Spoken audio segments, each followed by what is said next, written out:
my mother, but she has guests this afternoon. Who wants her? Oh, wait just a minute. Hang on just a minute. Psst. Mother? Psst. Mother? Yes, dear? Telephone. Oh, no, dear. Not with all of them in there. Say I'm busy. But, Mother, it's the society editor of the Evening News Bee. Oh, the society editor. She's very important. Hello, this is Miss Vita Simmons.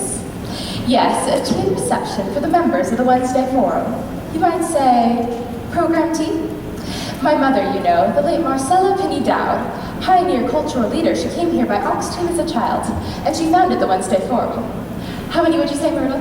75 at least. Say 100. 75. Miss Tewksbury is our soloist, accompanied by Wilda McCurdy, accompanist. Mother, Miss Tewksbury's almost finished with her number. She'll do an encore. But what if they don't give her a lot of applause? I've known her for years. She'll do an encore. You might say that I'm entertaining, assisted by my daughter, Miss Myrtle May Simmons. What color would you call that? Aquamarine, they told me. Miss Myrtle May Simmons looked charming in a modish aquamarine toned crepe. I wish you could see her, Miss Ellerby. The guest list? Oh, yes. Mother, come. If you'll let me go now, Miss Ellerby, I'll call you back later. Miss Chauvenet just came in. Miss Eugene Chauvenet Sr. Her father was a scout with Buffalo Bill. So that's where she got that hat. Myrtle, you must be nice to Miss Chauvenet. She's got a grandson about your age. But what difference will it make with Uncle Elwood? May.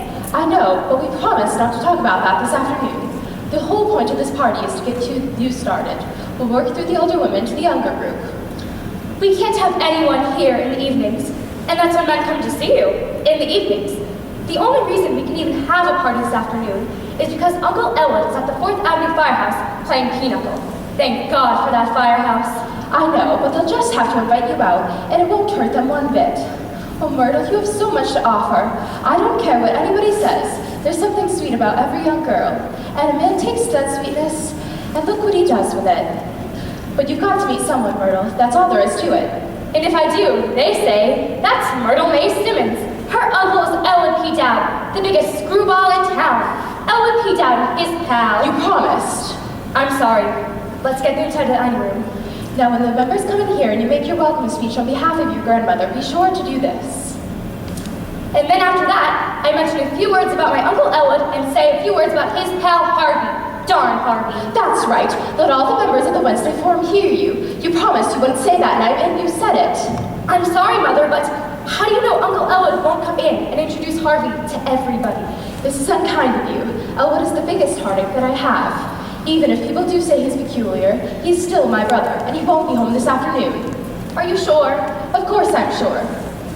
Oh, Mother, why can't we live like other people? Must I remind you again, Elwood is not living with us, we are living with him. Living with him and Harvey. Did Grandmother know about Harvey?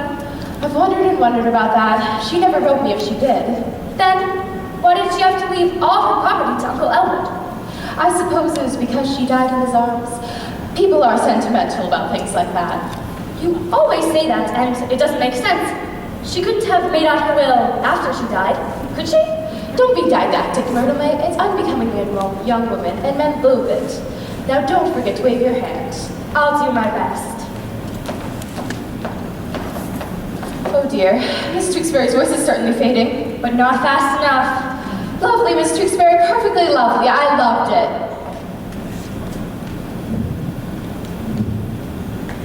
Come on now, come on, let's go. Here, put your hat and coat on the table right here. Chair, sorry. If you excuse me a moment, I have to answer the phone. Make yourself comfortable. Hello? Oh, I'm sorry, you have the wrong number.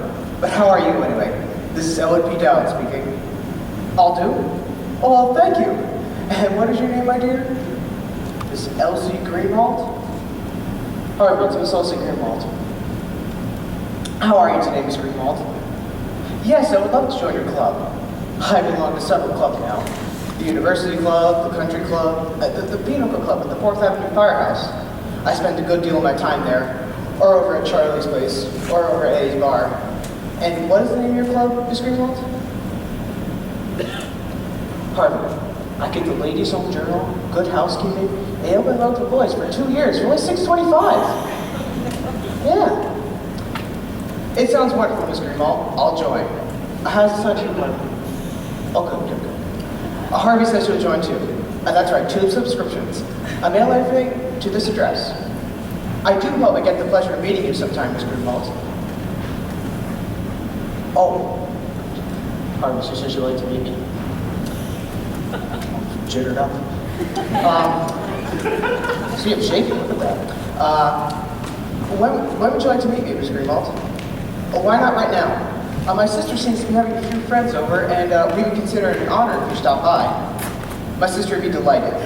Yes, 343 Temple Drive. I hope to see you in a very few minutes, Miss Greenwald.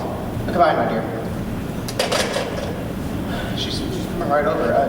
Harvey, don't you think you and I should freshen up a little bit? Oh, yeah, so do I. Let's go. Here, I'll get your hat and coat for you. And, I'm sorry, after you.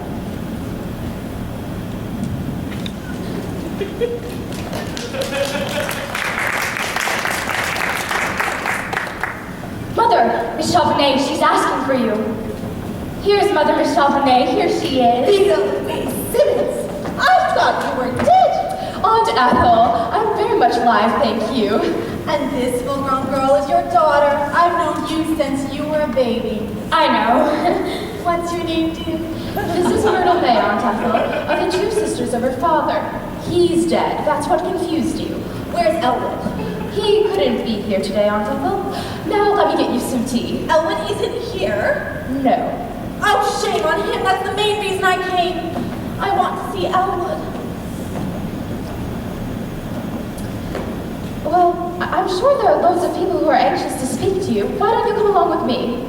Do you realize, Rita, it's been years since I've seen Elwood? No, where does the time go? But I don't understand it. I was saying to Mr. Chauvenet only the other night, what on earth do you suppose has happened to Elwood Dow? He doesn't come to club dances anymore. I haven't seen him at a horse show in years. Does Elwood see anybody these days? Oh, yes, Aunt Ethel. Elwood sees somebody. Oh, yes. Your Uncle Elwood, child, is one of my favorite people. Always has been. Oh, yes, I remember. Is Elwood happy, Rita? Yes, Aunt Ethel, Elwood is very happy. You don't have to worry about Elwood. Now, there's Miss Spring Cummings, just came in. Don't you want to speak to her? My, but she looks ghastly. Hasn't she failed, though? If you think she looks badly, you should see him. Is that so? I must have them over. Now, she does look dreadful. I thought she was dead. Oh, no. Now, what about tea? Certainly, if you'll forgive me, I will precede you. Elwood Dow, bless your heart. And Ethel, what a pleasure it is to find a beautiful woman waiting for me. Oh, Elwood, you haven't changed. Come along, Aunt Ethel, you mustn't miss the party. There's punch if you don't like tea. But I do like tea. Stop pulling at me, you two. Elwood, what night next week? Can you come over for dinner? Any night at all, Aunt Ethel. I would be delighted. Elwood, there was some mail for you this afternoon. I took it up to your room. Oh, did you, Vita? That was nice of you. And Aunt Ethel, I want you to meet Harvey. As you can see, he's a puka. Harvey, you've heard me speak of Mrs. Chauvenet? We've always called her Aunt Ethel. She's one of my oldest and dearest friends. Oh yeah, this is the one. That's right, she's the one. Harvey says he would have known you anywhere. Go along, Harvey, let's not keep our friends waiting. And could you just scooch over just a tad? What? You're standing in his way. Come on, let's go. You two look lovely, by the way. Go right in, Harvey, I'll join you in a minute. Aunt Ethel, I can see that you were disturbed about Harvey. I don't want you to be. Please don't be. He stares like that at everyone. But I can see that he liked you. He liked you very much. Good to see you again. Some tea, perhaps? Wait, not right now. I think I'll be running along. But I'll be talking to you soon. I'm so sorry. Goodbye. Goodbye. Oh my. Myrtle May, where are you going? Up to my room. He's introducing Harvey, to everybody. I can't face those people now. I wish I were dead. Myrtle May, come back here. We'll get him out of there and upstairs to his room. I won't do it. I can't. I can't. We've got to. Now pretend I'm fixing your corsage. Oh, Mother. We've got to. Now pretend we're having a gay little chat. Keep an eye out for him. When you catch his eye, let me know. He always comes when I call him. Now then, do you see him? No, not yet. How do you do, Mrs. Cummings? Smile, why don't you? I'm smiling and he's my own brother. Oh, Mother. People get run over by trucks every day. Why can't something like that happen to Uncle Elwood? Myrtle May, I'm ashamed of you. This thing is not your uncle's fault. Ouch, you're sticking with that pin. That's Miss Ellaby now. Keep looking. Keep smiling. Mrs. Cummings is leaving. Uncle Elwood must have told her what Harvey is. Oh, dear. Hello, this is Miss Vita Simmons. Should you come in the clothes you have on? What have you on? Who is this? But I don't know any Mrs. Greenwald. May I ask who invited you? Mr. Dowd? Well, thank you just the same, but I believe there has been a mistake. Why, never. Never what? One of your Uncle Elwood's friends. She asked if she could bring a quart of gin to the Wednesday forum. There he is. He's talking to Mrs. Halsey. Is Harvey with him? What a thing to ask. How can I tell? How can anybody tell but Uncle Elwood? Oh, Elwood, dear, can I speak to you for a moment, please? I promise you, your Uncle Elwood has disgraced us for the last time in this house. I'm going to do something I've never done before. What did you mean just now when you said it wasn't Uncle Elwood's fault? If it's not his fault, then whose fault is it? Never you mind, I know whose fault it is. Now go back in there and hold your head up as though nothing had happened. You're no match for Uncle Elwood. You'll see. Mother's waiting for you. Oh, thank you. Elwood, can I speak to you for a moment, dear? Yes, of course, Vita. Of course. Elwood, could you stay here until the party's over, please? I want to talk to you about something. It's very important. Yes, Vita, I seem to have a few minutes. And did you want Harvey to wait too? Yes, Elwood, I certainly do. Oh, good, thank you.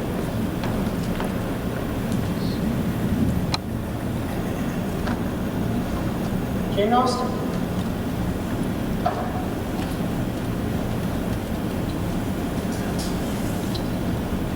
Put your stuff here, okay?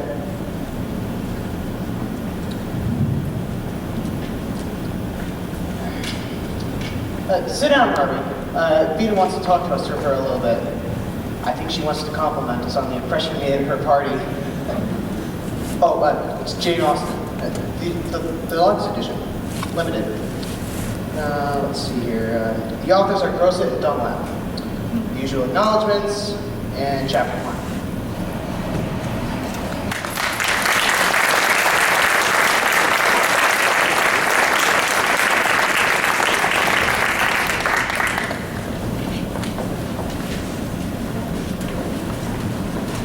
Miss O.R. Simmons, 343 Temple Drive. Is that right? Yes, we were born and raised there. It's old, but it's our home. We love it. And you wish to enter your brother the sanitarium for treatment. Your brother's name? It's... Miss Simmons. What's your brother's name? I'm sorry, this isn't easy for any of us. I have to hold up my head and go on just the same. That's what I keep on telling Myrtle May, and that's what Myrtle May keeps on telling me. She's heartbroken about her Uncle Elwood. That's it, Elwood P. Dowd. Elwood P. Dowd. And his age? 47, the 24th of last April. He's Taurus, Taurus the bull. I'm Leo, and Myrtle's on a cusp. 47. And is he married? No, Elwood never married. He stayed home with our mother. He was always such a good homeboy. He loved his home. You have him with you now. He's in a taxi cab down in the driveway. I paid the driver $1 to watch him, but I didn't tell the man why. You can't tell these things to perfect strangers. Mr. Wilson, would you please step down to a taxi cab in the driveway and ask Mr. Dowd if he would be good enough to step up to room number 13? Ask him? This is his sister, Mrs. Simmons. Oh, he'll certainly be glad to escort him. Thank you. The rates, Miss Simmons, you'll find them printed here on this card. Oh, that will all be taken care of by my mother's estate. The late Marcella Penny Dowd. Judge Gaffney is our attorney. I'll see if Dr. Sanderson can see you now. Dr. Sanderson? I want to see Dr. Chumley herself. Oh, Miss Simmons, Dr. Sanderson is the one who sees everybody. Dr. Chumley sees no one. She's still a psychiatrist, isn't she? She's still the head of this institution, isn't she? Still a psychiatrist? Dr. Chumley's more than that. She's a psychiatrist with a national reputation. Anytime a person has a mental breakdown, they at once think of Dr. Chumley. Well, that's her office, isn't it? You march right in there and tell her I'm out here. If she knows I'm here, she'll come out. I wouldn't dare disturb her, Miss Simmons. I would be discharged if I did. Well, I do not like to be pushed onto anyone's second fiddle. Dr. Sanderson is no one's second fiddle. He's young, of course, and he hasn't been out of medical school very long. Dr. Chumley tried out 12 others and kept Dr. Sanderson. He's really wonderful. To the patients. Very well. Tell him I'm here. Right away. Oh, dear. Nita, isn't this wonderful? Mrs. Simmons? Oh, you certainly. I didn't hear you come in. You're Dr. Sanderson? Yes, will you be seated, please? I hope you don't think I'm chunky like that all the time. Of course not. Miss Kelly tells me you're concerned about your brother, Dowd, is it? Elwood P. Dowd? Yes, Doctor. This isn't easy for me, Doctor. These things aren't usually easy for the families of patients, I understand. It's what he's doing to himself, Doctor. That's the thing. Myrtle May is young and has her whole life before her. That's my daughter. Your daughter? How long has it been since you noticed your brother acting strangely? Myrtle May and I noticed right away when we came back from Des Moines to live with Elwood. We could see that he... That he what? Take your time, Mrs. Simmons. Don't stray. Let it come. I'll wait. Doctor, everything that I say to you is confidential, isn't it? That's understood. Because it's a slap in the face to everything we stood for in the society, the way that Elwood is acting now. Mrs. Simmons, I am not a gossip. I am a psychiatrist. Well, for one thing, he drinks. To excess? To excess. Do you call it excess when he never lets a day go by without stepping into one of those bars or cheap taverns, mixing with riffraff and people you never heard of, inviting them to the house, playing cards with them, giving them food and money? And here I am trying to get Myrtle May started with a nice group of young people. If that isn't excess, I'm sure I don't know what excess is. I didn't doubt your statement. I was merely asking you if your brother drinks. Well, I say he certainly does. And I want him committed out here permanently, because I cannot stand another day of that Harvey. Myrtle May and I have to move over on the sofa to make room for Harvey. We have to set a place at the table for Harvey. We have to enter the telephone when Ellen calls and has to speak to Harvey. Then with Miss Chauvenet today at the party. We didn't even know about Harvey until we came back here. Tell me, Doctor, do you think it would have been a little bit kinder of Mother to have written me about Harvey? Be honest, now don't you? Well, I couldn't really answer that question. I certainly can. It would have. This person you call Harvey, who is he? He's the rabbit. Perhaps, but just who is he? Some companion your brother has met at one of these bars of whom you disapprove? Doctor, I've been trying to tell you. Harvey is a rabbit. A 6 foot high, or is it 6 feet and a half? Heaven knows I ought to know. He's been around the house long enough. That's understandable, Mrs. Simmons. Let me get this straight. You say that Harvey... Most I keep repeating myself, Doctor. My brother insists that his closest friend is this big white rabbit. This rabbit's name is Harvey. Harvey lives at our house. Elwood and Harvey go every place together. Elwood buys railroad tickets and theater tickets for the both of them. As I was telling Myrtle May, if your uncle was so lonesome he had to bring something home, why couldn't he have brought home something human? He has me, doesn't he? He has Myrtle May, doesn't he? Doctor, I'm going to tell you something I've never told anyone in the world before. Very well, go on. Every once in a while, I see that big white rabbit myself. Now isn't that terrible? I've never even told that to Myrtle May. Mrs. Simmons. And what's worse, he's every bit as big as Elwood says he is. Now don't ever tell that to anyone, Doctor. I'm ashamed of it. Of course not. You've been under a great nervous strain lately. I certainly have. Grief over your mother's death depressed you considerably? Nobody knows how much. Been losing sleep? How could anybody sleep with all that going on? Short-tempered over trifles? You tried living with those two and see how your temper holds up. Lack of appetite? Nobody can eat at a table with my brother and a big white rabbit. Well, I've had it. I'll lock Elwood up here and become conservator of Elwood's estate. Then Myrtle May and I will be able to entertain our friends in peace. It's too much, Doctor. I just can't take it. Of course it is. Of course it is. You've been worrying a great deal. I have. You're very, very tired. I certainly am. And now I am going to help you. Doctor. Now, if you'll just wait there, quietly, don't leave. I'll be right back. I'll just go down to the cab and get Elwood's things. Why didn't anyone answer the buzzer? I didn't hear you, Doctor. I rang and rang. Mrs. Sim. Wilson's out and gone. That poor woman must not get away. She made a getaway, huh, Doctor? Her condition is serious. Go after her. I can't believe it. Hello? Henry? Main gate, Dr. Sanderson. We're looking for a patient. I shouldn't have left her alone, but no one answered the buzzer. Wilson was in South, Doctor. What have we available, Kelly? Room number 13 is ready.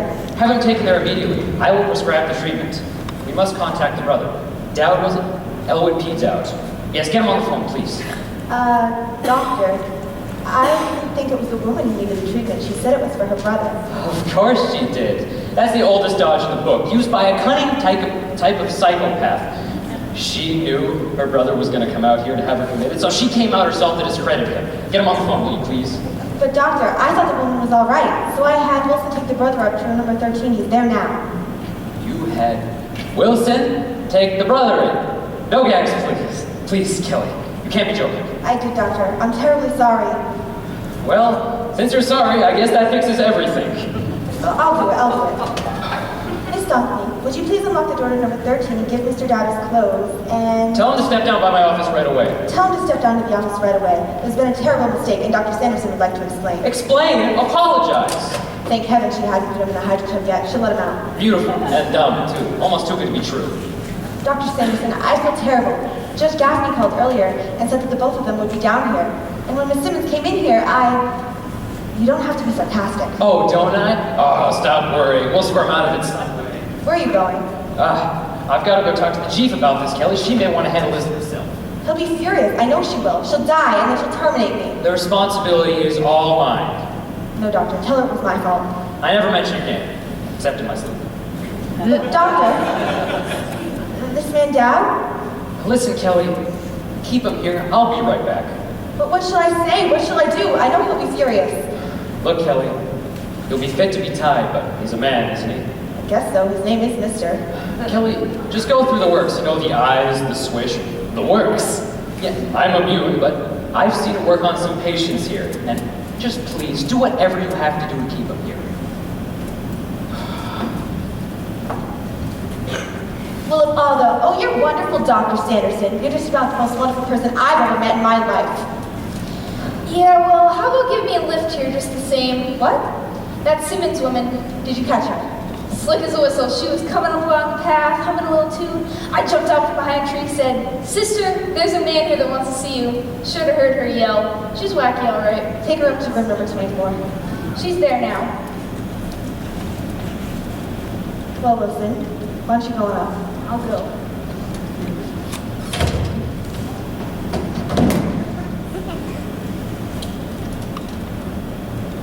You're Mr. Dowd. Yes, LP. I'm Miss Kelly. Let me give you one of my cards. If you want to call me at this number. Don't call me at that one. That's the only one. Thank you. Perfectly all right. And if you lose it, don't worry, my dear. I have plenty more. Won't you please have a seat, Mr. Dowd? Thank you. I'll take two.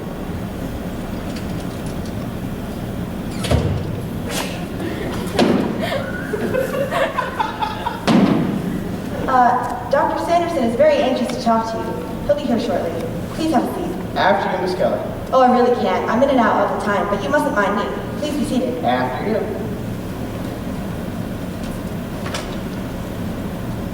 Could I get you a magazine to look at, Mr. Dowd? I would much rather look at you, Miss Kelly, if you don't mind. You are really very lovely. Oh, well, thank you. Some people don't seem to think so. Some people are blind. That is often brought to my attention. And now, Miss Kelly, I would like to have you meet Mr. Dowd, L and P. Let me give you one of my cards. If you should want to call me at this. my name is Dr. Lyman L. Sanderson. What does the L stand for? Let's not talk about it. I am Dr. Chumley's assistant out here. Oh, well, good for you. I'm happy to know you. How are you, Doctor? That's going to have to depend on you, I'm afraid, Mr. Dowd. Please be seated. You met Miss Kelly, have you? I've had that pleasure already. And I want the both of you to be a very dear friend Later of on, mine. we have to talk first. Please sit down. After Miss Kelly. Sit down, Kelly. Please. Thank you. Is that chair quite comfortable for you, Mr. Dowd? Yes, would you care to try it? No, thank you. Is it getting hot in here for you, Mr. Dowd? Would you like me to open a window? Mr. Dowd, Dr. Sanderson wants to know if he should open a window. Oh, that's entirely up to him. I wouldn't want to run his life for him. Mr. Dowd, I can tell you're not the type of man to be taken in by any high-flown phrases or beating about the bush. Is that so, Doctor? You have us at a disadvantage here. You know it, we know it, let's lay all the cards out on the table. Well, that certainly appeals to me, Doctor. Best way in the long run. People are people no matter where you go. Well, that is very often the case. And are therefore liable to make mistakes. You see, Miss Kelly and I, we've made a mistake here this afternoon, and we'd like to explain it to you. It wasn't Dr. Sanderson's fault, Mr. Dowd, it was mine. A human failing, as I said. Well, I find it very interesting, nevertheless. You and Miss Kelly, this afternoon, you say? We do hope you understand, Mr. Dowd.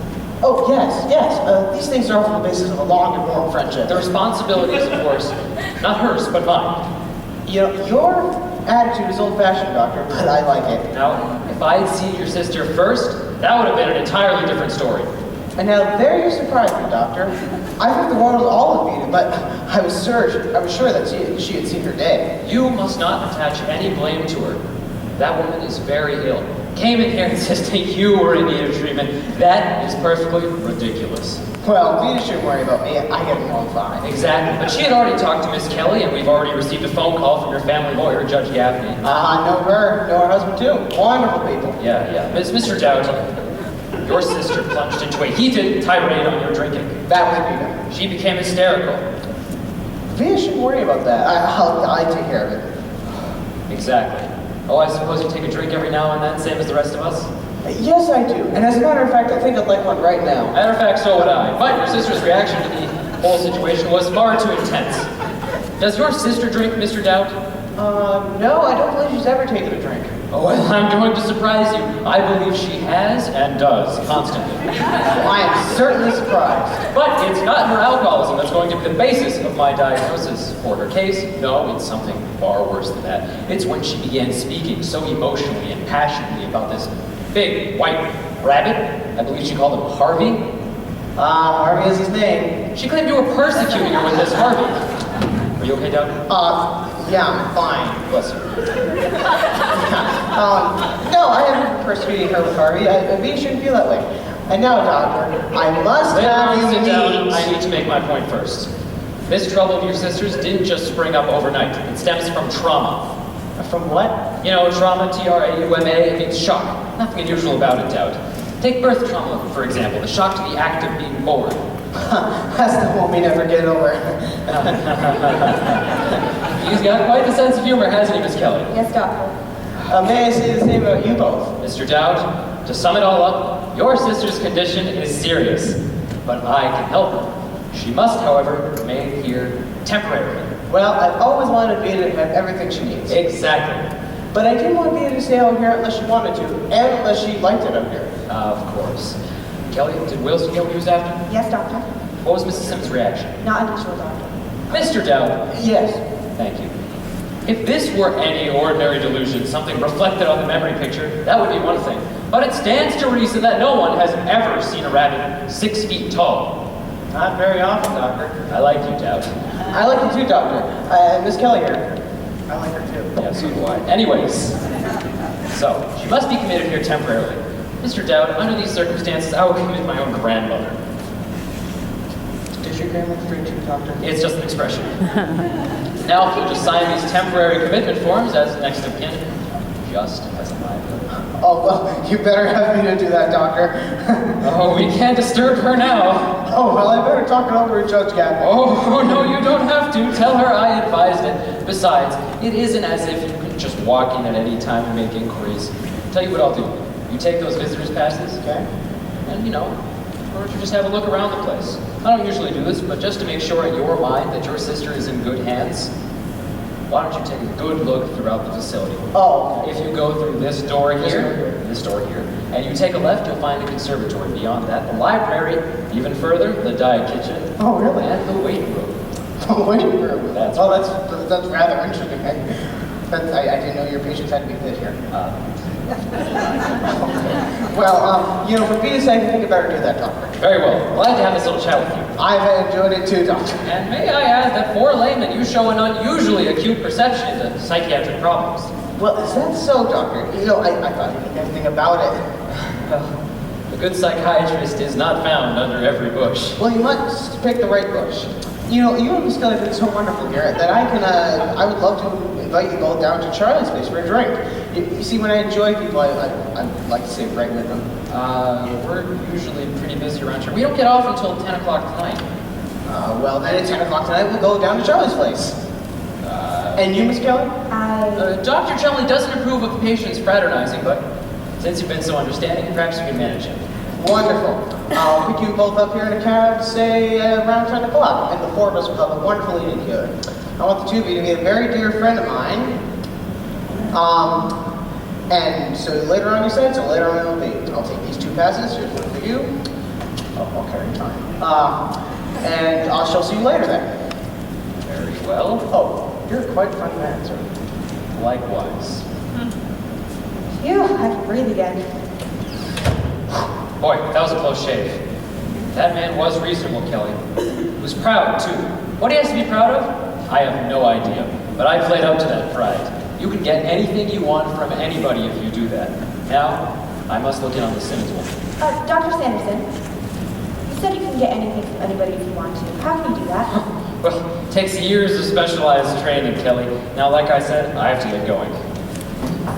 But before I go, there was only one thing I didn't like about this Dowd business. What's that? Having to make that date with him. Of course, that man left here as good friend and booster of the sanitarium, so I guess I'll go with him tonight, have a couple drinks. You don't have to go. Oh. No, seriously, I'll just go with him, I'll pat him on the back, drink a couple beers, and I have a date tonight anyway, you know. Oh. Well, I didn't intend on going anyway. The idea burned me stiff. I wouldn't go if I never went anywhere again. I wouldn't go if my life depended on it. What's the matter with you, Kelly? What are you getting so emotional about? He may have been a peculiar man with funny clothes, but his manners were perfect.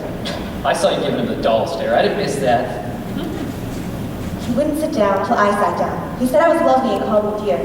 I'd go have a drink with him if you weren't going. Of course you would. And look at him. That man doesn't work. All he does is hang around bars all day. All that morning mowing business. Every time a woman makes a move, he's as outdated as a cast iron deer.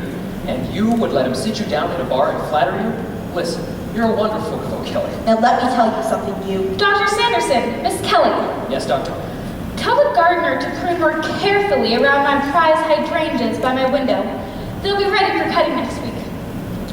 The difficulty of the woman who has the big white rabbit, has it been smoothed over? Yes, I spoke to the brother and he seemed quite reasonable. Well, I've had many patients out here who saw animals. I've never before had a patient with an animal so large. I believe she called him Harvey? Harvey. Unusual name for an animal of any kind.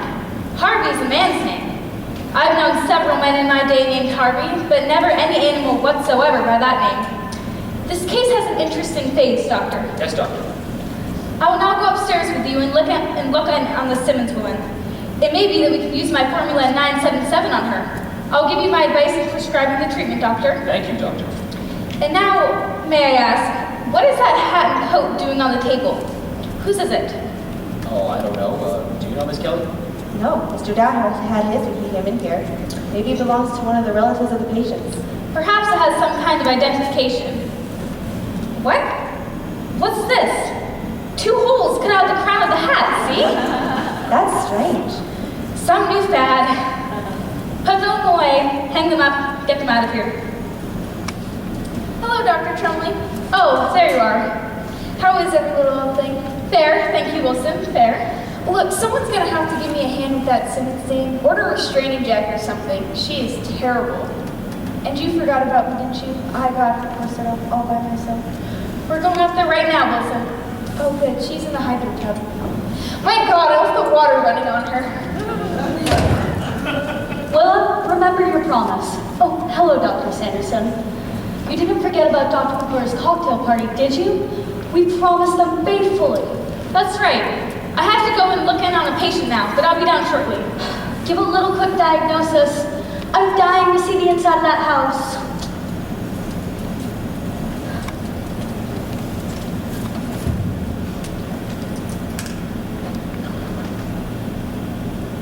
Harvey! Harvey! Good evening. Oh, good evening. I'm Miss Chumley, Dr. Chumley's sister. Oh, well, pleasure to meet you. Dowd's my name, L&P. Let me give you one of my cards. If you just want to call me at this number. Don't call me at that one. That's the old one. Thank you. Is there something I can do for you? Yes. If you heard me, I was looking for Harvey. I seem to have left without him. Harvey? Is he a patient here? No, he's not a patient here. Does he work here? Oh, no, he doesn't do that. He's what you might call my best friend. He's a puka. He came out here with me and Vita this afternoon. Well, there doesn't seem to be anyone here now. Where was he when you last saw him? Well, if I remember correctly, he was sitting right here, and I opened the door for him, but I guess he didn't come. And he had his hat and coat here on the table. He doesn't seem to be here now. Apparently not. I don't see him anywhere. Perhaps he left. Apparently. Wait, what was that word you said before? A puka? Yes, that's right. Is that something new? No, as I understand it, it's something quite old. Well, I had never happened to hear it before. Neither have I until I met him. And I do hope you get the chance to meet him sometime. Because I'm sure he'd be quite taken with you. Oh, really? Well, that's nice of you to say, I'm sure. Not at all. If Harvey happens to take a liking to someone, he expresses himself quite clearly. If not, he just sits there like an empty chair and empty space on the floor. Harvey takes his time making up his mind. Choosy, you see. Well, that's not a bad way to be in this day and age. Harvey is fond of my sister Vita. That's probably because he's fond of me and we come from the same family. Now, you'd think a liking like that would be mutual, wouldn't you? But Vita doesn't seem to care for Harvey. Don't you think that's too bad, Miss Chumley? Oh, I don't know, Mr. Dowd. I gave up a long time ago on expecting my family to like my friends. It's useless. But we must keep on trying. There's no harm in trying, I suppose. Because if Harvey's told me once, he's told me 100 times. Mr. Dowd, I would do anything for you. Miss Chumley? Yes? Did you know that Mrs. McClinty's Aunt Rose is going to drop in on her unexpectedly from Cleveland tonight? Oh, no, I didn't. Do you know Mrs. McClinty? No, I've never happened to hear of her before. Well, apparently she didn't know either that her Aunt Rose was dropping in. That puts you and her in the same boat, doesn't it? Yeah. Well, Harvey has told me a lot about her Aunt Rose. Lovely woman. That's an interesting little news item, and you're free to pass it on. Well, I don't know. Miss Chumley, do you have time to come downtown with me for a drink, possibly, at Charlie's place? Thank you, but I couldn't. I'm waiting for Dr. Chumley. And if she came down and saw me gone, she would be furious. Well, we don't want that, do we? I'll tell you what I'll do, however. What will you do, however? I'm interested. If your friend comes down while I'm still here, I'd be happy to take a message for you. Oh, would you do that? I would certainly appreciate it. No trouble at all. I'll write it down on the back of this. Oh. What would you like me to say if your friend comes down while I'm still here? Just tell him to meet Mr. Dowd downtown, if he has no other plans. Meet Mr. Dowd downtown. Any particular place downtown? Oh, Harvey knows where. He knows this town like a book. Harvey, you know where. Harvey what? Just Harvey. I'll tell you what. Oh, what? Dr. Chumley and I are heading downtown to 12th and Longview Street. Dr. McClure is having this cocktail party. A cocktail party at 12th and Longview? Yes, we're driving down in a few minutes. We'd be happy to give your friend a lift through town. Would you do that? I would certainly appreciate it. No trouble at all. Dr. McClure is having this party for his sister from Wichita. Huh, that's funny. I didn't know Dr. McClure had a sister from Wichita. Oh, you know Dr. McClure? No. Are you sure you don't have time to come downtown with me for a drink? I really couldn't, but thank you just the same. Well, then some other time, perhaps. Thank you. Well, it's been a pleasure meeting you, Mrs. Chumley, and I hope I get the pleasure of meeting you again sometime. As do I. Good night, Nick. Good night. Oh, one more thing. You can't miss Harvey. He's very big. Tall-wise. He's taller than me, in fact. Good night.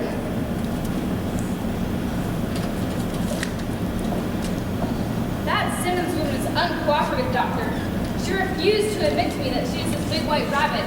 Insists it's her brother. Give her 2 of these at 9, and another at 10 if she continues to be so restless. A trip to the hydrant room at 8, and 1 in the morning at 7. Then we'll see if she won't cooperate then, won't we, Doctor? Yes, Doctor. You know where to call me if you need me. Ready, sister? Yes, Will. And, oh, look. Yes? There was a man in here earlier. Oh, here's his card. Dowd. Elwood P. Dowd. Ah, yes, of course. That was Mrs. Simmons' brother. He came in earlier today. I gave him visitor's passes. Told him he could come back anytime he wanted to. That woman mustn't see anyone tonight. Not anyone at all. Tell him that. Yes, Doctor. Well, he didn't ask to see her. He was looking for some friend of his. Who could that be, Dr. Sanderson? I'm not sure. Was there anyone with Mr. Dowd when he came here, Miss Kelly? Not that I saw. He said they came in here earlier together. He said he was sitting right over there in that chair, with his hat and coat on the table. I said we could give his friend a lift into town. He can ride in the back seat. Was that all right, Will? Of course, of course. Oh, it's right here. Harvey. His friend's name was Harvey. Harvey? He didn't give me a last name, but he said something else about him. A puka? But I didn't know what that meant. Harvey. He said he was quite tall. Oh, why are you looking at me like that, Willa? He was a nice, kind, polite man, and all I said is that we could give his friend a lift into town. And if we can't do a simple favor like that for someone, why are we even living? Where did he go? How long has he been here? I don't know where he went, but he left just a minute ago. Get me that hat. By George, we'll find out about this. Main gate? Henry, Dr. Sanderson. Gaffney, Judge Gaffney. Did a man in a brown suit come through? Oh, he did just a minute ago? Oh. Judge Gaffney? This is Dr. Willa Chumley, the psychiatrist. I'm making a routine checkup of the spelling of name before entering it into our records. You telephoned out here this afternoon about having a client of yours committed. How is that name spelled? With a W, not a U. Mr. Elwood P. Dowd. Thank you, Judge. Dr. Lyman Leslie Sanderson. Yes, Doctor. You went to medical school.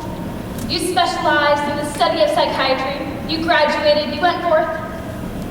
Perhaps they neglected to tell you that a rabbit has large pointed ears, and that a hat for a rabbit would have to be perforated to make room for those ears. Mr. Dowd seemed reasonable when he first came in, Doctor. Doctor, the function of a psychiatrist is to tell the difference between those who are reasonable and those who merely talk and act reasonably. Do you realize what you've done to me? Don't answer. I'll tell you. You've permitted a psychopathic case to walk off these grounds and roam around with an overgrown white rabbit. You've subjected me, a psychiatrist, to the humiliation of having to call, of all things, a lawyer to find out who came out here to be committed and who came out here to commit. Dr. Chumley, Just a minute, Wilson, I want you. I will now have to do something I haven't done in 15 years. I will have to go out after this patient, Elwood P. Dowd, and bring him back here. And when I do bring him back here, your connection with this institution is ended as of that instant. Wilson, get the car. Sister, call the McClures and say we can't make it. Kelly, you and I will get that woman out of the tub. Yes, Doctor. Oh my, I'll have to tell the cook to be home for dinner. She'll be furious. Wilson? Yes, ma'am? Do you happen to know what a puka is? A what? A puka. You can search me, Miss Shelton. I wonder if it's in the encyclopedia here. This thing has everything. I wonder if it's a lodge, or what it is. Oh dear, I don't have time for this. If Dr. Chumley comes down and sees me still here, she'll be furious. Puka. P-O-O-K-A. Puka, from old Celtic mythology. A fairy spirit in animal form, always very large. The puka appears here and there, now and then, to this one and to that one at his own caprice. A wise but mischievous creature, very fond of rum pots and cracked pots. And how are you, Mr. Wilson? How are you, Mr. Wilson? Who in this encyclopedia wants to know? Oh, to heck with it.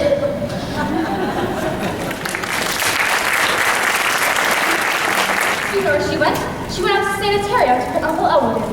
I know that, but why was I called to the club with a lot of hysteria? Couldn't get what she was going on about. Carrying on something fierce. Mother carrying on? What about? I don't know, she was hysterical. That's strange. All she had to do was take Uncle Elwood out to the sanitarium and put him in. Did you find it? I'll be with you in a minute. They found it. Who? Found what? What are you talking about? Well, when Mother left with Uncle Elwood, I went out to the real estate office to put the house on the market. And what do you think I found there? I'm not a quiz kid. Well, I my apartments. He's going through it right now. Now, Myrtle May, this house doesn't belong to you, it belongs to your Uncle Elwood. But now that Uncle Elwood is locked up, Mother controls the property, doesn't she? Where is your mother? Where is Vita Louise? Why, Judge Gaffney? I told you, she's out at Chumley's Rest to put Uncle Elwood in. I know that, but why did she call me while I was in the middle of a game and scream at me to meet her here about something important? I don't know. I simply don't know. Now, have you got a deed to this house? Certainly, it's in my safe. Myrtle, I feel awful bad about this whole thing of locking Elwood up. Mother and I will be able to take a long trip now, out to Pasadena. I always liked that boy. He could have done something, been something, made a place for himself in this community. And all he did was get a big rabbit. He had everything. Brains, personality, friends. Men liked him, women liked him, I liked him. Are you telling me that once Uncle Elwood was like other men, that women actually liked him? I mean, in that way? Oh, not since he started running around with that big rabbit of his. But once, that mailbox of your grandmother's was full of little blue-scented envelopes for Elwood. I can't believe it. Of course, there was always something different about him. I don't doubt that. Yes, he was always so calm about any sudden change in plans. Take your average man looking up and seeing a big white rabbit, he would have done something about it. But not Elwood. He took that calmly too. And look where it got him. You don't dream how far overboard he's gone on this rabbit. Oh, yes, I do. He's had that rabbit in my office many a time. I may be old, but I don't miss much. What's that noise? The receptive buyer on the 3rd floor? Mother! Look, Judge! Vita Louise, what's wrong, girl? Take hold of her, Judge. She looks like she's gonna faint. Please, not so fast. Steady, steady, Myrtle. Steady, Vita, steady. Only give me someplace where I can sit down. Easy. Careful, Myrtle. Just let me sit down and let me get my breath. Let me give you some tea, Mother. Get her coat off, Judge. Get her coat off, Myrtle. Let Myrtle get your coat off, Vita. Leave me alone. Just let me sit here and let me get my breath. Let her get her breath, Judge. Let me sit here, let me get my breath, and let me get up to my own room where I can let go. What happened to you, Mother? Ophelia, I want you to sue them. They put me in and let Elwood out. What's this? Mother! Just look at my hair. But why? What did you say? What did you do? I must have done something. I didn't do one thing. I simply told them about Elwood and Harvey. Then how could this happen? I don't understand it. I was told them about Elwood and Harvey as I was walking along the path to get his things. This awful man stepped out. He was a white slaver. I know he was. He had one of those white suits. That's how they advertised. Man? What did he do, Mother? What did he do? He took me into that sanitarium. And then he... Go on, Vita Louise. Go on, girl. Poor Mother. Was he a young man? Now, Myrtle May, perhaps you'd better leave the room. Now, I should say not. Go on, Mother. What did he do? He took me into that sanitarium, and he tore my clothes off. Did you hear that, Judge? Go on, Mother. My God, I'll sue them for this. And then he sat me down in a tub of water. Oh, for heaven's sake. I always thought that what you were shown in your face. Don't you believe it, Judge? Don't you believe it, Myrtle May? That man took hold of me like I was a woman of the street. But I fought. I always said that if a man jumped at me, I'd fight. Haven't I always said that, Myrtle May? You always said that, Mother. That's what Mother always told me to do, Judge. And then he hustled me into that sanitarium and began treating me like I was a what? A crazy woman. But he did that just for spite. Well, I'll be. Judge, you've got to get that whole place cleaned up. You've got to get the authorities to clean that place up. I will, girl. By God, I will. If Chumley thinks that she can run an unsavory place like this on the outskirts of town, she's got another thing coming to her. She'll be publicly chastised. By God, I'll run her out of the state. Tell me, Doctor. Tell me, Judge, is all doctors do at places like that? Think about, I can't even say the word. I don't know. Because if it is, they ought to be ashamed of themselves. It's all in their head anyway. Why don't they just go out and go for long walks in the fresh air? The thing for me to do now is take some notes. Now, you said the doctors who approached you, Dr. Chumley and what was his name? Sanderson, but don't believe a word he says. He's a liar. Close-set eyes, they're always liars. Besides, I told him something in strictest confidence and he blabbed it. What did you tell him, Mother? It doesn't matter. I don't want to talk about it anymore. You can't trust anybody. Now, anything you told this Dr. Sanderson, you can tell us. This is your daughter and I'm your lawyer. I know which is which. I want to sue them and I want to get into my own bed. But, Mother, the important thing is, where is Uncle Elwood? I should have known better than to try to do something about him. Something protects him, that awful hookah. Where is Uncle Elwood? Answer me. I don't know where he is. They let him go. They aren't interested in men at places like that, Myrtle May. Don't act so naive. What's that noise? I found a fire for the house. What? Look, Mother, no matter who jumped at you, we've still got to find Uncle Elwood and lock him up. I don't know where he is. Next time you take him Judge. Wait till Elwood hears what they did to me. He won't stand for it. Don't forget to sue them, Judge. Myrtle May, all that I hope is that never ever, as long as you live, a man tears the clothes off you and dumps you in a tub of water. Well, you see, Mother must everything. No matter what happened out there, Uncle Elwood is still wandering around with Harvey.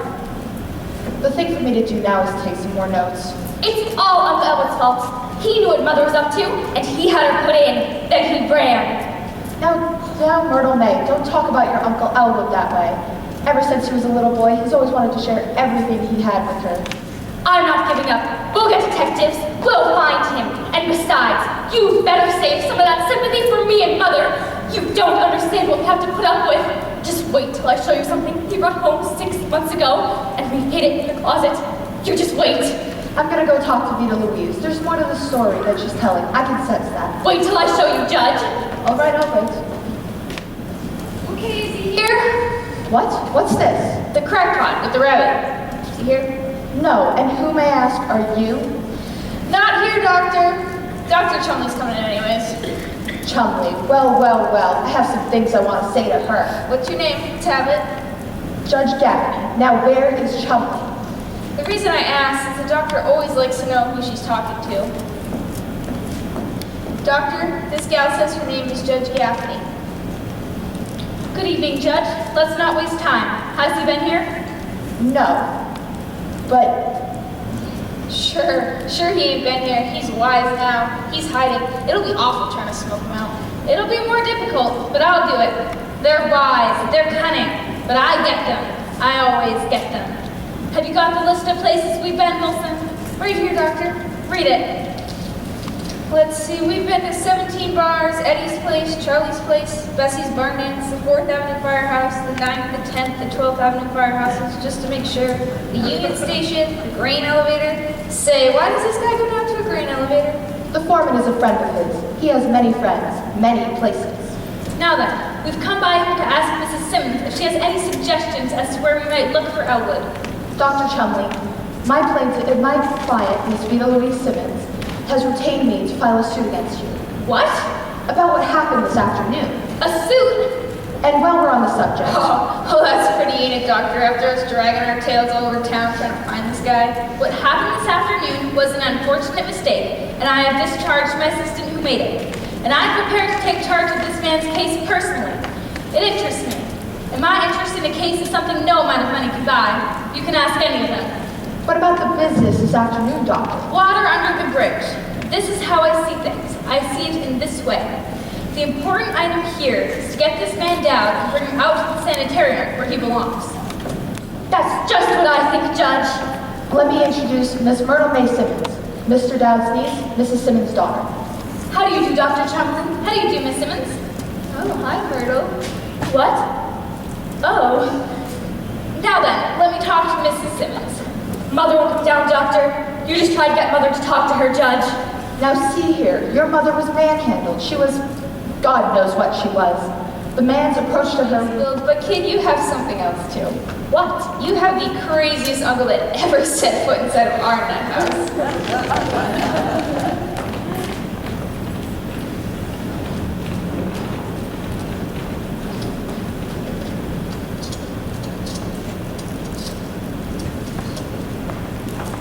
Hello? Is Chumley's Rest? Is Dr. Chumley there? Oh, this is Ms. Chumley. Oh, how are you? This is Owen P. Dowd speaking. Yes, I was wondering if you were able to locate Harvey for me. Oh, that's okay, I'll find him. I'm sorry I missed you at the McClure cocktail party. I was able to leave a few of my cards and the people were very charming. I waited for you to call and you said a patient had escaped. Oh, where am I? I'm here, but I must leave right away to go find Harvey. Well, goodbye, Miss Shelley. My regards to anyone you may bump into today. Oh, goodbye, my dear.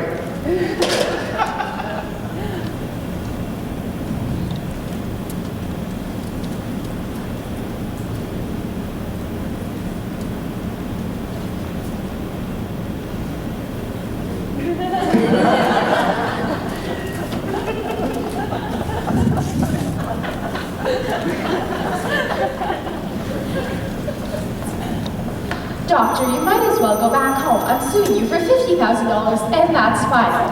Mrs. Simmons, Yes. Oh, well.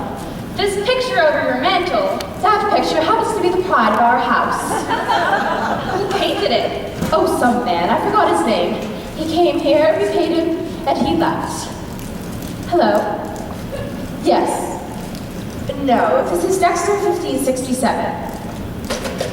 I guess if you have the money to pay people, you can persuade them to do anything. Oh, well, doctor. When you helped me out of that tub over at your place, what did I say to you? You expressed yourself. I don't remember the words. I said, doctor, this is a belated civility. Isn't that what I said? You said something of the sort. Well, you brought it up. You might as well learn something quick. This past winter, I took a course in art, and the difference between a mechanical thing like a photograph and a fine oil painting is this. A photograph shows only the reality. A painting shows not only the reality, but the dreams behind it. It's the dreams that keep us going, that separate us from the beasts. Why, I wouldn't even want to live if I thought it was all eating and sleeping, and taking off my clothes. Well, putting them back on again. Steady now. Steady. Everything's all right. Now, what's the matter? Doctor, that's not my mother. I'm glad to hear that. Doctor, Elwood's been here. I know. He's been here. Better be quiet. I'll take it. Hello? Yes. Who's calling? It's him. Mrs. Simmons. It's your brother. Let me speak to him. Don't tell him I'm here. Be casual. Hello, Elwood. Yes. He wants Harvey to know if Harvey's here. Tell him that Harvey is here. But he isn't. But tell him that he is. That will bring him here, perhaps. Humor him. We have to humor them. Hello, dear. Yes, Harvey is here. It won't work. He wants Harvey to come to the telephone. Say Harvey's here but can't come to the phone. Say he's in the bathtub. The bathtub. Say he's in the bathtub and you'll send him over there. That way we'll find out where Elwood is. Oh, doctor. Now you've got to do it, Mrs. Simmons. Hello, Elwood. Yes, dear. Yes, Harvey is here, but he can't come to the phone right now. He's in the bathtub. I'll send him over as soon as he's dry. Where are you, Elwood? Where, Elwood? Did he hang up? Harvey just walked in the door. He said, look in the bathtub. It might be a stranger. But I know where he is. He's at a bar over on 12th and Main. It's called Charlie's Place. 12th and Main. That's 2 blocks down and 1 over, isn't it? Yes, but doctor, where are you going? I'm going out there to find your brother and bring him out to the sanitarium, where he belongs. Don't, doctor, I'm warning you. Send one of your attendants. But Mrs. Simmons, if I'm to help your brother, He can't be helped. He has to be picked up and locked up and left. do you consider your brother a dangerous man? Dangerous. Why? Well, I can't tell you why. But if I didn't think he was dangerous, why would I want to permit it in the first place? Then I must observe this man. I must watch the expression on his face as he talks to the rabbit. He does talk to the rabbit, you say. They tell each other everything. What's that? I said, of course he talks to the rabbit, but don't go after him. I'm warning you. Nonsense. You underestimate me, Mrs. Simmons. No, doctor, you underestimate my brother. Not at all. Don't worry now. I can handle him. You can handle him. That's what you think. Myrtle May, go check in the bathtub. It might be a stranger. Oh. Thank you. I may call later. How about your stuff, Doctor? Upstairs? All packed, thanks, Wilson. Tough, you getting bounced. I had you pegged for the one who make the grade. Those are the breaks. What are you gonna do now? I'm gonna wait for Dr. Chumley to get back, then I'm gonna head out. Look, Kelly, did you hear from the desk sergeant yet? I just talked to the downtown dispensary, and they haven't seen him. It's beginning to smell awful funny to me. 4 hours he's been gone and no sign of him. Well, this may be the last time I see you, Doctor, so I want to say I wish you a lot of luck, and I'm mighty sorry that you got fired. Thanks. Good luck to you too, Wilson. Look, Kelly, let me know when you hear from the desk sergeant again. If the doctor hasn't come back yet, I'm going into town to look for her. She should know better than to go after a psycho without me. I'd like to help look for the doctor too, Wilson. Well, that's mighty swell of you, Doctor, after she gave you the brush on that. I have no resentments against Dr. Chumley. She was right, I was wrong. You know, she's the biggest and best in her field, and it's my fault for not being able to work with her. Well, you're not so small yourself, Doctor. Thanks, Wilson. No mention. Dr. Sanderson, Yes? well, I'd like to say that I wish you the best of luck too, and I'm sorry to see you leave. Are you sure you can spare those good wishes, Kelly? On second thought, I guess I can't. Forget it. Kelly, before you go, not that it means anything, but if I was you, I'd be careful about the kind of company I kept. I beg your pardon, Doctor? I saw you dancing with that drip at the Rose Room at the Frontier Hotel. Oh, really? I didn't notice you. I'd be a little careful with him, Kelly. He looked like a schizophrenic all the way across the dance floor. He was my date, not yours. You really shouldn't have given him a thought. Well, the rest of them. Dr. Sanderson. Miss Kelly, I don't suppose you're to be censured for the hard, flippant shell you have. I bet you're compensating for something. I am not, and don't you use any of your psychiatry on me. Oh, if I can use anything else on you, just as you melt under any circumstance, I doubt it. You'll never know, Doctor. Because you interest me as a case history. I'd like to know where you get that inflated ego. Well, if you're not the meanest person, case history, inflated ego, Come back here, let's finish this. you leave me alone. Glad. Charlie's rest. Yes. Sorry, Sergeant. No accident report on him yet, either in the town or the suburbs. Look, Sergeant, maybe we'd better... Oh, never mind, they're here now. Mr. Dowd. Good evening, my dear. These are for you. For me? Oh, thank you. They're quite fresh, too. I just picked them outside. I hope Dr. Chelney didn't see you. They're her prized hydrangeas. Well, I didn't know that, but those colors look lovely against your hair. Oh, thank you. I've never worn lavender before. It's such a trying color. But, my dear, you would improve any color. Thank you. Did Dr. Chelney go over to his house?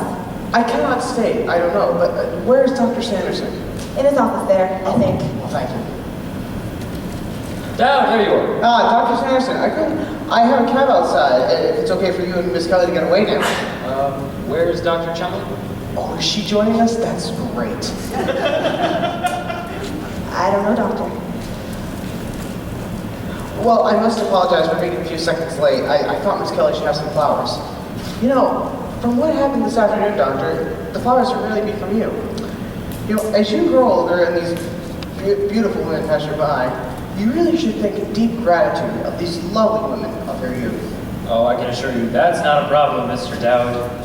But first, I need to tell you something. The situation has changed since you first arrived here this evening. But I urge you to have no resentments. Dr. Chumley is your friend. She's only trying to help you. Well, I would like to help her too. Yes, best way in the long run. We all have to face reality, Dowd, sooner or later. Well, Doctor, I have battled with reality for 40 years now, and I'm happy to state that I've finally won over it. Here you are. Upstairs, buddy. We're going upstairs. There must be some mistake. I was just about to ask Dr. Sanderson and Miss Kelly if they would join me at Charlie's place for a drink. You're welcome to come with us, Mr. Wilson. They have a wonderful floor show. Oh, yeah. Well, you ought to see the floor show we have upstairs. Let's go. Just a minute, Wilson. Where did you say Dr. Chumley went, Mr. Dowd? As I said, she did not confine her plans with me. You mean the doctor ain't showed up yet? Not yet. Where is she? That's what we're trying to find out. Mr. Dowd came in here all by himself. Did he? Listen, you talk fast or I'm working you over. I'd rather you didn't do that. And also, I'd rather you not use that tone of voice in the presence of a lovely lady like Miss Kelly. Mr. Dowd, Dr. Chumley went into town to pick you up. That was 4 hours ago. Oh, where is the evening gone to? Oh, wasn't that smart, eh? Mr. Dowd, you did see Dr. Chumley, did you? Yes! Yes, I did. And she came into Charlie's place around dinner time. It's a cozy place. And you know, why don't we all go talk it over with the tall one there? Oh, let's not. Listen up, buddy. You better button up your lip and give me some straight answers, or I'm gonna have to beat it out of you. What you suggest is impossible. Oh, what is that? Well, you see, you suggest that I button up my lip and give you some straight answers. It simply can't be done. Let me handle this, Wilson. Oh, we'll handle it then, but find out where the doctor is. Mr. Dowd, you say that Dr. Chumley did come into Charlie's place. Yes, she did, and I was very glad to see her. Go on. Well, she asked for me, and naturally the proprietor led her over to me and left her there. We exchanged the usual greeting. I said, "How do you do, Dr. Chumley?" And she said, "How do you do, Mr. Dowd?" Yeah, we must have at least done that once. Okay. I am trying to be factual here. I then introduced her Harvey. 2. A white rabbit, 6 feet tall. 6 feet. A 6 feet 1.5. Okay, sit here and listen to this guy. The doctor's probably bleeding to death in a ditch somewhere. If those were her plans, she didn't tell me. Just go on, Dowd. Well, she sat in the booth with us. I was sitting on the outside, like this, and Harvey was sitting on the inside near the wall. And Dr. Chumley sat directly across from him, where she could look out. That's right, spend all night on seating arrangements. Well, then Harvey suggested that I buy him a drink. Knowing that Harvey doesn't like to drink alone, I suggested to Dr. Chumley that we join her. And Her. so... We joined him. And then... We joined him again. Then what? We kept on joining him. Oh, still on joining! You were asking me to skip a very big portion of the evening. Just carry on, Mr. Dowd. Well, Harvey and Dr. Chumley got into a conversation. Quiet at first, but then it heated up and Dr. Chumley raised her voice. Yeah, why? Well, Harvey felt that Dr. Chumley was not participating in the financial responsibility of the joining. But Dr. Chumley did not want to do that. Well, I can believe that part of it. Let him talk. See how far he'll go. Well, I suggested to take the whole thing to avoid any arguments. You see, Harvey and I go down to Charlie's place often. The proprietor is a fine man with an interesting look on life. Then the other matter came up. You say the other matter came up? Yes. You know, there was a handsome young man that entered the bar with his date, and they sat and moved across from us. Dr. Chumley got up and went over to the man and said that they once met in Chicago. The man then escorted Dr. Chumley back to me and Harvey and said that she should mind her own affairs. Does she have any? Does she have any what? Does she have any affairs? How would I know? Please hurry, Mr. Dowd. We're all so worried. Well, you see, Dr. Chumley urged Harvey that she wanted to go to Lonnie's Chicken Inn, but Harvey wanted to go to Eddie's. As they were arguing, I went over to the bar to get another drink, and when I came back, they were gone. Where did they go? I mean, where'd the doctor go? I don't know. I was going to have a date out there with Dr. Sanderson and Miss Kelly, and you, of course, if you want to come, Mr. Wilson, and hopefully bump into Harvey and Dr. Chumley and make a party out of it. Oh, well, you satisfied? You got his story? All right, guy, you're lying, and we know it. Mr. Wilson, I never lie. You've done something with the doctor, and I'm going to find out what it is. Don't touch him, Wilson. Maybe he isn't lying, Wilson. Do you two honestly believe that Dr. Chumley was sitting in a bar talking to a big white rabbit Maybe Dr. Chumley did go over to Charlie's place. and saw a big white rabbit, I suppose? And why not? Harvey was there. At first, Dr. Chumley seemed a bit frightened of Harvey, but that grew into an admiration as the evening wore on. You know, that's a nice expression. With your permission, I'd like to say it again. The evening wore on. Yeah, well, with your permission, I'm going to knock your teeth down your throat. Mr. Wilson, don't you have some nice friends that you can go outside and play with? The nerve of this guy. He can't come in here with a normal case of the DTs. No, he has to come in with a 6-foot white rabbit. Well, stimulating as this all is, I must be getting downtown. Charlie's place? Yes. Is Dr. Chumley anywhere around there? She was there earlier with Mr. Dowd. Well, don't bite my head off. Why, that man was mad. He said Mr. Dowd was welcome there any time, but his friend was not. I'm sorry, but that was Mr. McNulty, the bartender. Fine man. He's fond of me. You know, why don't we all go over and have a drink? No, you stay here, Dowd. If you insist. Mr. Dowd? Yes, may I hold your hand, my dear? Yes, if you want to. We're also worried about poor Miss Chumley. She's so worried about Dr. Chumley. Please, help us remember anything that could help her. For you, my dear, I would do anything. I would live my life all over again, almost. Almost. But you've heard it all already. You're sure? Quite sure. But could you ask me again? I love that tone of your voice just then. So did I. What? Oh, well, I must be getting downtown. Things to do. Mr. Dowd, what exactly is it that you do? What is it that I do? Well, I'll tell you. You see, Harvey and I sit in bars and we drink, and we listen to the jukebox. Eventually, the people of the bar turn toward us and smile. They say, "We don't know you, sir, but you're a lovely fellow." Harvey and I warm ourselves with these golden moments. They come and bring their big, terrible things they've done and tell us the big, wonderful things that they will do. They sit with us. They talk to us. They tell us about their loves. They tell us about their hates, their hopes, their regrets. Because everything big. Because no one ever brings anything small into a bar. And then introduce them to Harvey. And he's bigger and grander than anything they can offer me. When they leave, they leave impressed. Because the same people seldom come back. And that's envy, my dear. There's a little bit of envy in all of us. Mr. Dowd, Yes. how did you happen to call him Harvey? Well, Harvey is his name. Well, how did you know that?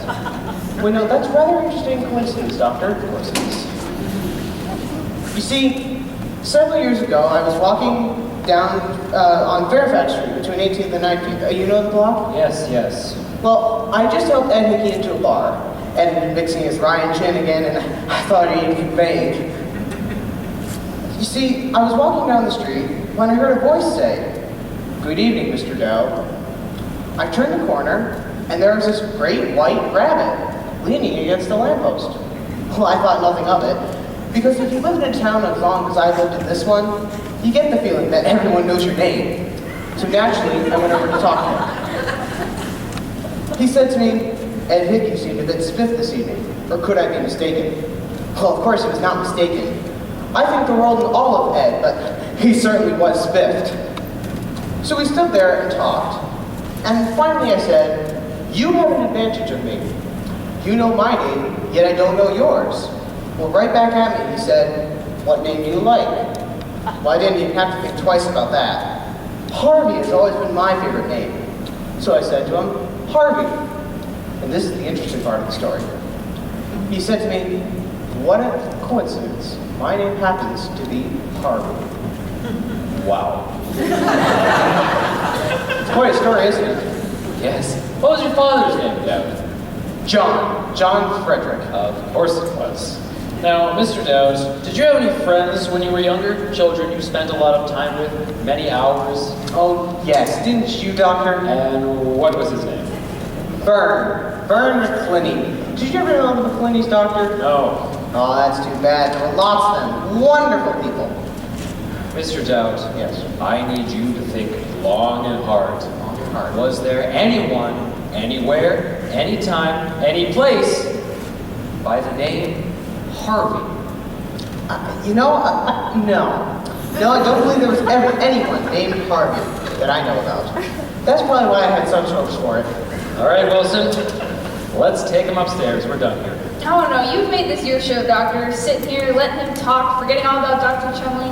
It's your show, you run it. Very well then. Mr. Dowd? Excuse me. Elwood. Oh, well, very well, Lyman, but I can't stay for long. I promised Harvey that I would take him to the floor show. Oh, we'll show you a floor show. Oh, good.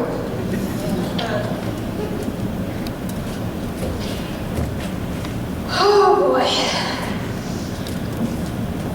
Dr. Chumley, are you alright? Alright? Of course I'm alright. I'm being followed. Lock that door. Who's following you? None of your business.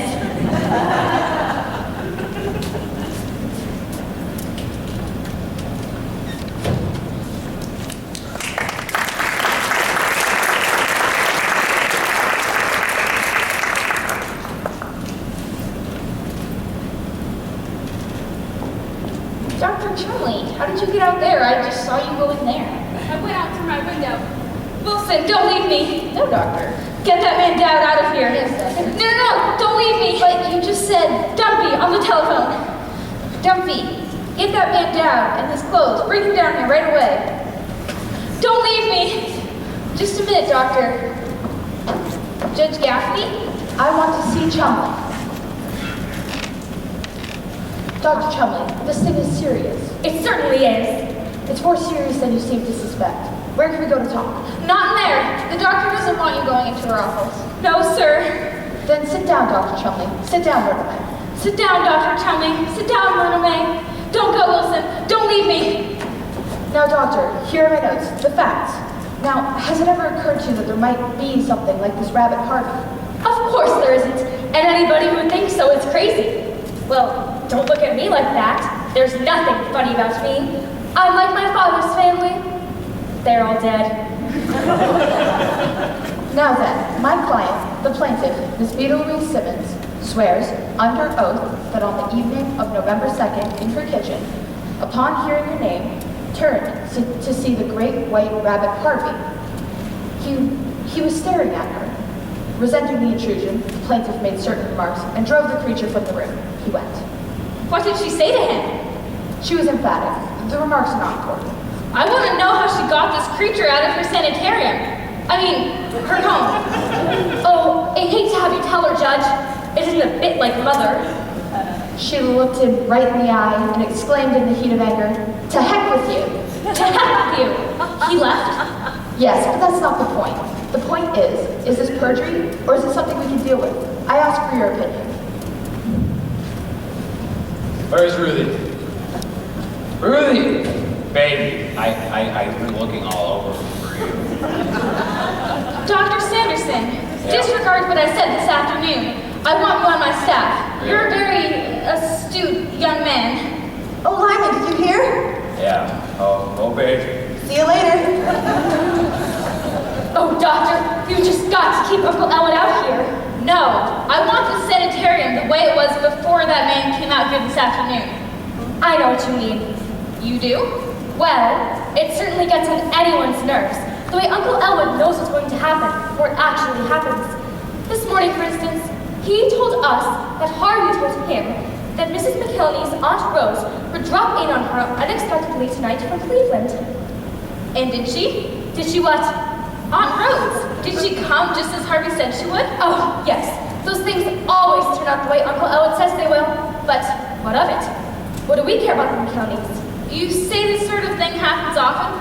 Yes, and isn't it silly? Uncle Elwood says that Harvey tells him everything. That Harvey knows everything. How could he, when there's no such thing as Harvey? Fly specks. I've been living my life among fly specks while miracles have been leaning on lampposts on 18th and Fairfax. Oh, good. Nobody here but people. Oh, Mother, you promised you wouldn't come out here. Well, good evening, Myrtle May. I brought Elwood his bathrobe. Well, why are you all just standing here? I thought you'd be committing him. Sit down there, Vita. I will not sit down there.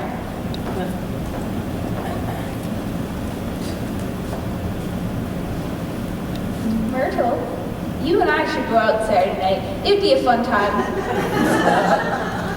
Certainly not, Myrtle May. Come here. I'm sorry. Now, is everything settled? It will be. Doctor, may I offer an opinion? His opinion? Ophelia, he's the doctor I told you about.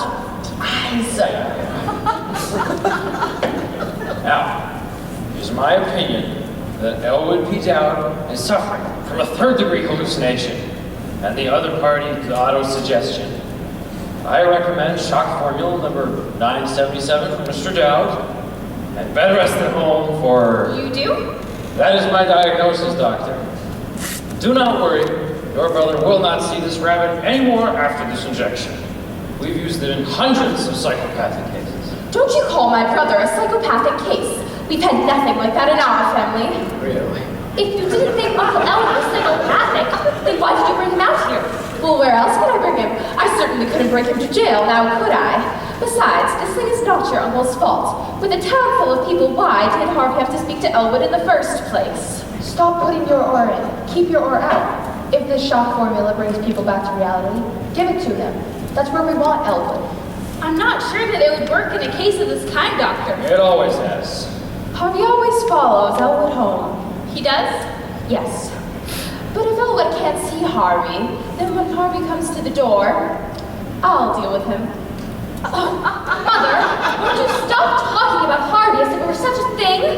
Myrtle, you have a lot to learn, and I hope you never learn it.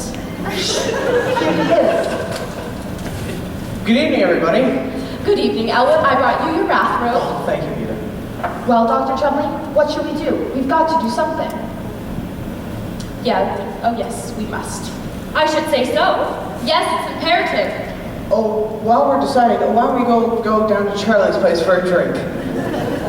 Elwood, you're staying here. Yes, Uncle Elwood. Stay here, son. I plan to leave. You want me to stay? An element of conflict is good in any discussion. It means everyone is participating and no one is left out. I like that. Oh, Doctor, how did you get along with Harvey? Shh. Waiting for your answer, Doctor. What? What is your decision? I must be alone with this man. Will you all step into the other room, please? I'll have my diagnosis in a moment. Do hurry, Doctor. I will. Elwood, you stay here. Ladies, into my office. Will you have this chair, Mr. Dad? Oh, thanks. Is there anything else I can get you? What did you have in mind? Now, tell me, Mr. Dad, what kind of a man are you? Where do you come from? Didn't I give you one of my cards? Where on the face of this tired old earth did you find a thing like him? Harvey the Puka? Is it true that he has a function? That he... Harvey, that he can get an advance notice? I'm happy to say so. Harvey is versatile. Harvey can stop clocks. What? You've heard the expression, his face can stop a clock? Yes, but why? To what purpose? Well, Harvey has told me that he can look at your clock and stop it. And you can go to wherever you want, with whomever you want, and go as far as you want. And when you come back, not 1 minute will have gone by. You mean that he actually... Einstein has overcome time and space. Harvey's not only overcome time and space, but any objections. And does he do this for you? Harvey's willing to do it for me at any time, but I have not known a time when it would be necessary. I have a fine time with wherever I am or with whomever I'm with. I'm having a fine time right here with you, Doctor. I know where I'd go. Where would you go? I'd go to Akron. Akron. There's a cottage camp outside Akron in a grove of maple trees.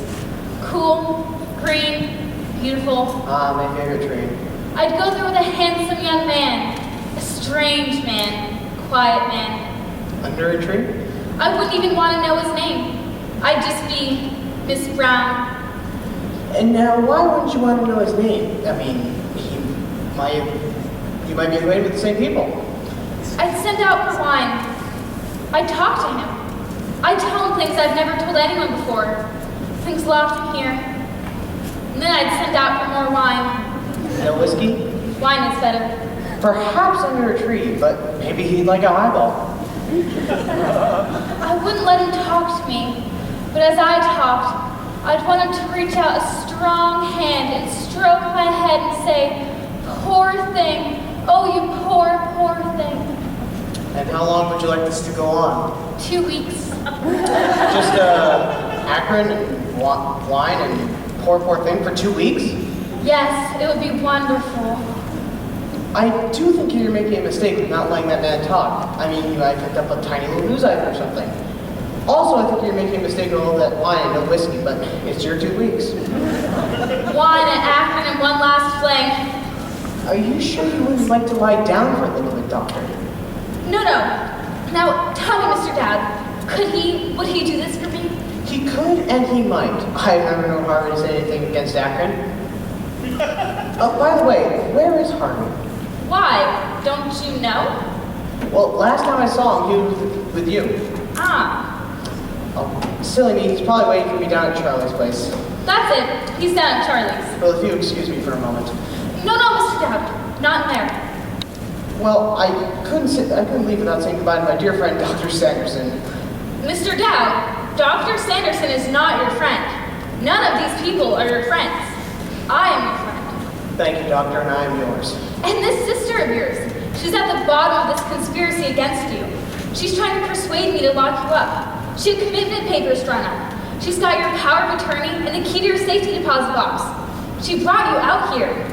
Wow, if Vita did all that in one afternoon, she's certainly a whirlwind.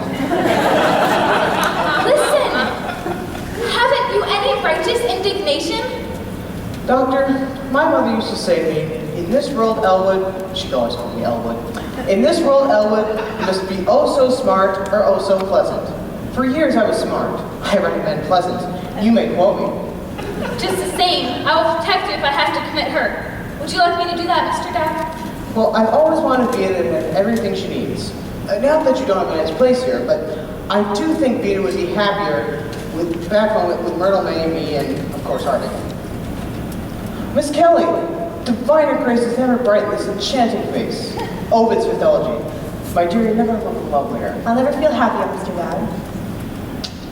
Well, Yes, Doctor? Say, maybe this rabbit gag is a good one. Ovid has always been my favorite poet. You know, I wonder if I would be able to remember any more of that poem. all right, pal, this way out. Wilson, take your hands off that man. What? Apologize to Mr. Dowd. Apologize to this guy with the rabbit. Apologize. Apologize. I apologize, this is the door. If I leave, I'll remember. Okay. Wait a minute, Dowd. Do women often come up to you and kiss you? Every once in a while. Yes? I encourage it too. The heck with decency. I've got to have this rabbit. Go ahead and knock. Ah, Dr. Sanderson, I couldn't leave the... Later on, to be glad to. Do you agree with my diagnosis, Doctor? Yes, call them all in. Oh, of course, we should play with this. Ladies.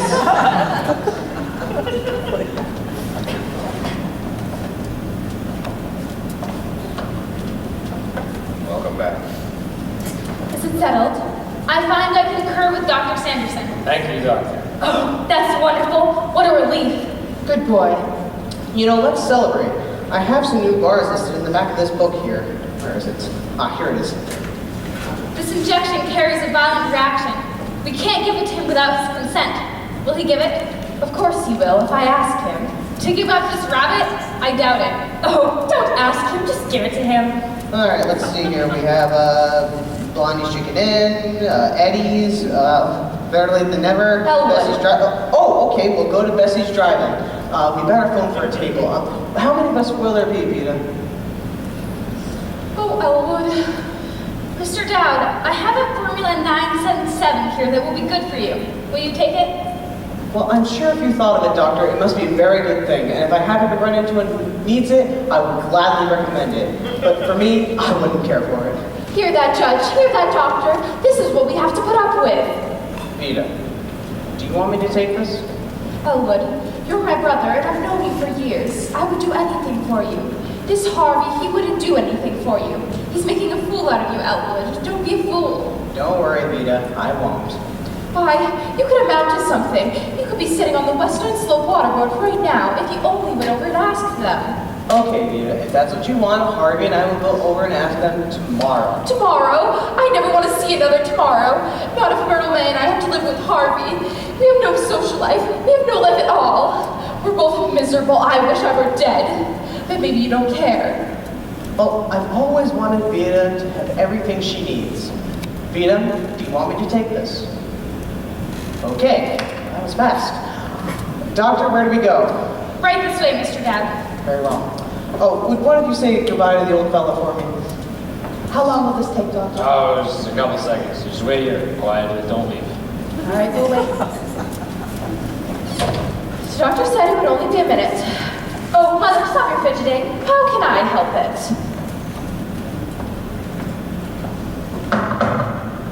Come in. What do you want? I'm looking for a little short... Oh, there you are. Lady, you jumped out of the cab without paying me. Oh, I'm sorry. Hold on just a second. I could have sworn I had my coin purse. Myrtle May, do you have $2.75 that I could give this man? I spent that money Uncle Elwood gave me on my new hairdo for the party. Judge Gaffney, do you have $2.75 for the cab driver?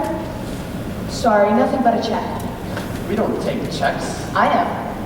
Oh, Dr. Chumley, do you happen to have $2.75 for the cab driver? I haven't got my wallet. No time to get it now. I have to get on with this injection. Sorry. Well, I'll just get it for my brother, but he's in there getting an injection now. You'll have to wait. You're gonna get my money from your brother. But he's in there, waiting to get some of the stuff they shoot out in here. Oh, yes, it won't be a minute. Lady, I want my money now. I told you, it'll only be a minute. Besides, I want you to take us back to town afterwards anyway. Lady, I told you, I want my money now.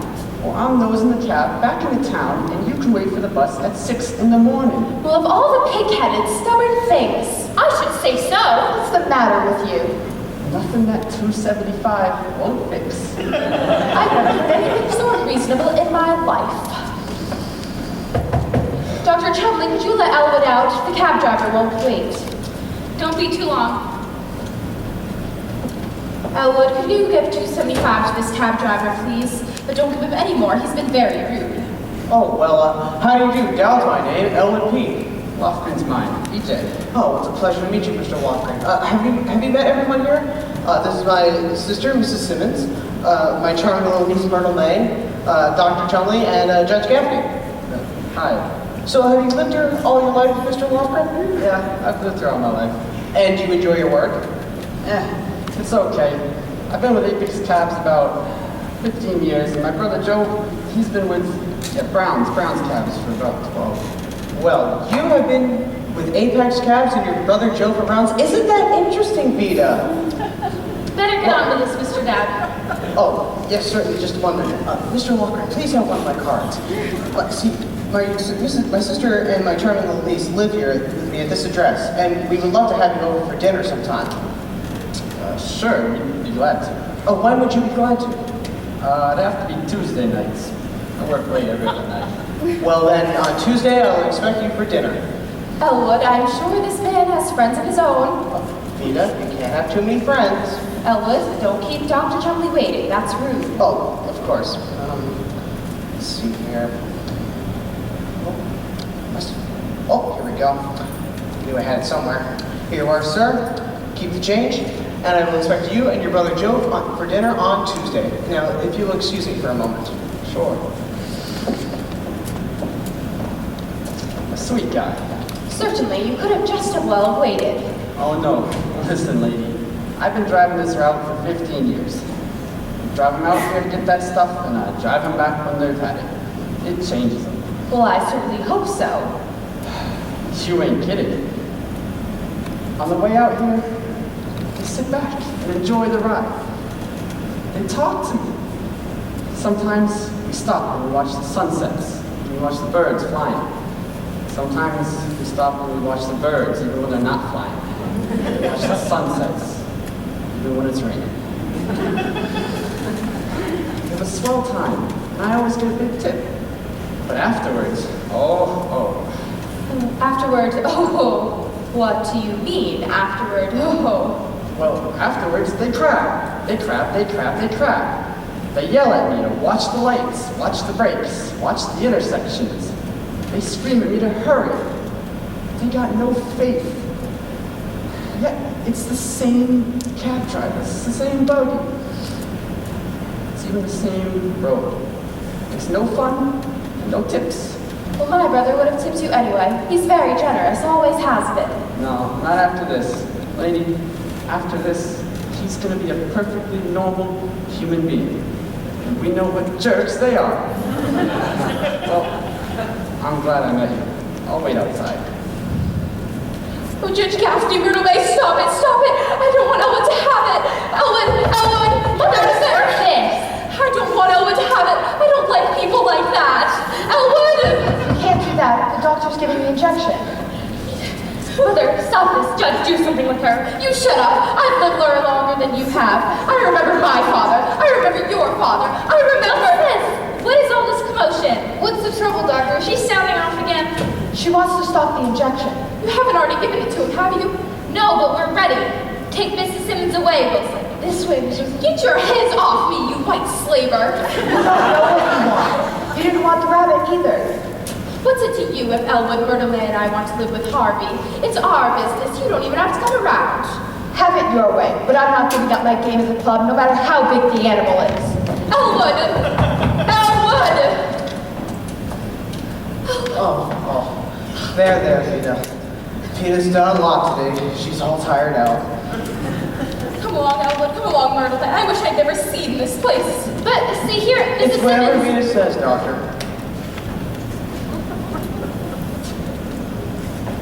Now, that's funny.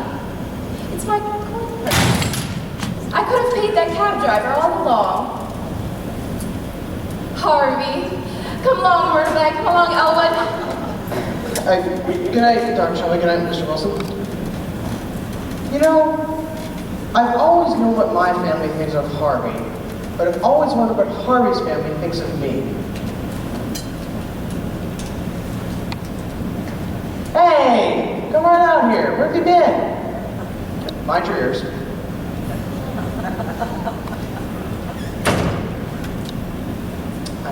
That is not nice. Dr. Shelley, I'm very sorry, but could you scooch over a little bit? Oh, now look at you. Look at that. That's better. Come on, let's go home. After you.